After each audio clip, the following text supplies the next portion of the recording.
Assalamualaikum warahmatullahi wabarakatuh.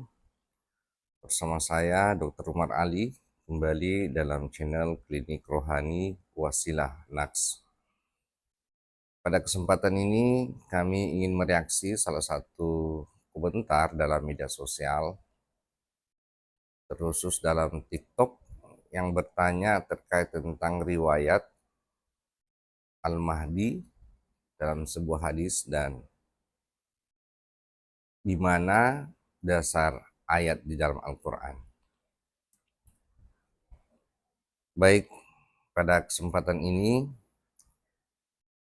kami ingin mengurai terkait tentang Al-Mahdi, bahwa Al-Mahdi itu berasal dari akar kata hada yahdi, artinya memberi petunjuk. Al-Mahdi merupakan turunan dari kata kerja hada yahdi, ini menjadi isim maf'ul sebagai orang yang terbimbing atau orang yang terpimpin melalui sebuah hidayah. Nah, kalau kita mau jeli, yang pertama di dalam Al-Quran, silahkan buka dalam surah Al-Kahfi ayat 17. Bahwa dalam ayat ini sangat eksplisit Allah Subhanahu wa taala menyampaikan, may yahdillahu fahuwal muhtadi, siapa yang terbimbing atau diberi petunjuk maka dia akan mendapatkan petunjuk dari Allah. Wa may yudlil, dan barang siapa yang disesatkan, falan tajidalahu waliyam mursyida, maka tidak ada yang bisa mengembalikan, tidak ada yang bisa memberikan petunjuk dalam kesesatan, bila mana mereka dalam kesesatan, kecuali mendapatkan petunjuk atau terbimbing melalui seorang waliyam mursyida. Jadi kata Al-Mahdi sangat implisit, ya, sangat halus, sangat tersirat, diwakili oleh ayat surah Al-Kahfi 17 ini, bahwa sesungguhnya yang mendapatkan petunjuk, orang yang mendapatkan petunjuk ya harus menemui atau terpimpin atau dalam lingkaran sistem yang disebut dalam Al-Quran adalah waliyam mursyidah. Boleh dikata Al-Mahdi itu adalah seorang wali mursyid.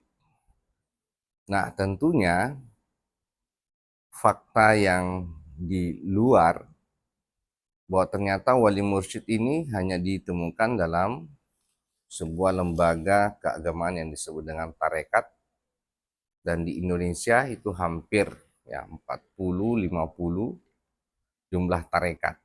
Apakah semua mursyid tarekat ini disebut sebagai waliyah mursyidah? Mungkin secara keilmuan boleh saja ya seorang khalifah yang melanjutkan ilmu dari mursyid tarekatnya, tapi waliyah mursyidah yang memberikan petunjuk langsung dari Allah, ya betul-betul adalah seorang mursyid yang waris dan mutlak. Inilah yang disebutkan sebagai pembawa wasilah dalam surah Al-Maidah, dalam rangka mendekatkan diri kepada Allah. Pendekatan ilahi adalah melalui metodologi wasilah. Silahkan buka Al-Maidah 35, bahwa sesungguhnya wasilah itu ya dalam ilmu terapan eksakta ilmiah ya, itulah channel yang membawa gelombang dan frekuensi ilahi. Nah, ada pula beberapa ayat secara eksplisit juga disebutkan sebagai Al-Mahdi dalam Al-Quran. Kata Mahdi sebenarnya dalam arti kata juga diartikan sebagai ayunan atau orang yang berada dalam pingitan ya. Jadi kalau orang melihat ayunan ya pasti kita melihat sosok di balik ayunan itu adalah seorang anak yang masih bayi, yang tentunya ini adalah metafora bahwa sebenarnya bayi itu adalah manusia yang atau anak yang masih dilingkupi oleh kesadaran ruhani atau kesadaran fitrahnya. Karena semua yang lahir itu adalah dalam keadaan fitrah. Jadi yang bisa mendapatkan petunjuk dan yang bisa memberi petunjuk ya dalam sistem wasilah itulah yang disebut dengan sistem kesadaran ruhani. Nah, begitu pula dalam beberapa ayat hadis Rasulullah salah satunya adalah dalam sebuah periwayatan ya bahwasanya sabda Rasulullah, hendaklah kalian untuk mengikuti sunnahku, wa alaikum bisunnati. Yang pertama adalah al-khulafa'ur rasyidin, yang dibawa oleh para khilafah, para khalifah-khalifah yang mendapatkan petunjuk. Khulafa'ur rasyidin, dan di akhir hadis ini disebutkan sebagai khulafa'ur rasyidin al-mahdiyyin. Mereka masuk sebagai tipikal para khalifah yang mendapatkan petunjuk.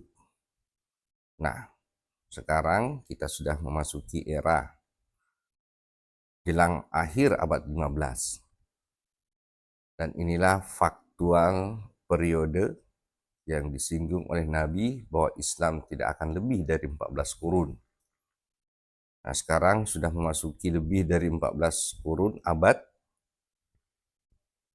Ini adalah momentum turunnya Al-Mahdi, hadirnya Al-Mahdi, dan ciri-cirinya adalah sosok yang senantiasa memberikan petunjuk menuju kehadirat Allah Subhanahu wa taala, yang memberikan tuntunan bimbingan kepada Allah Subhanahu wa taala. Itulah seorang ulama waris yang disebutkan sebagai al-ulama warasatul anbiya, yang notabene adalah pembimbing menuju kehadirat Allah Subhanahu wa taala. Jadi bila mana ada ulama yang tidak memberikan petunjuk, yang tidak memberikan wasilah, pada hakikatnya bukanlah ulama waris. Ulama waris adalah yang mewarisi nur isi dada Nabiullah Muhammad sallallahu alaihi wasallam. Nah, inilah yang bisa kami urai untuk beberapa komentar dalam media sosial.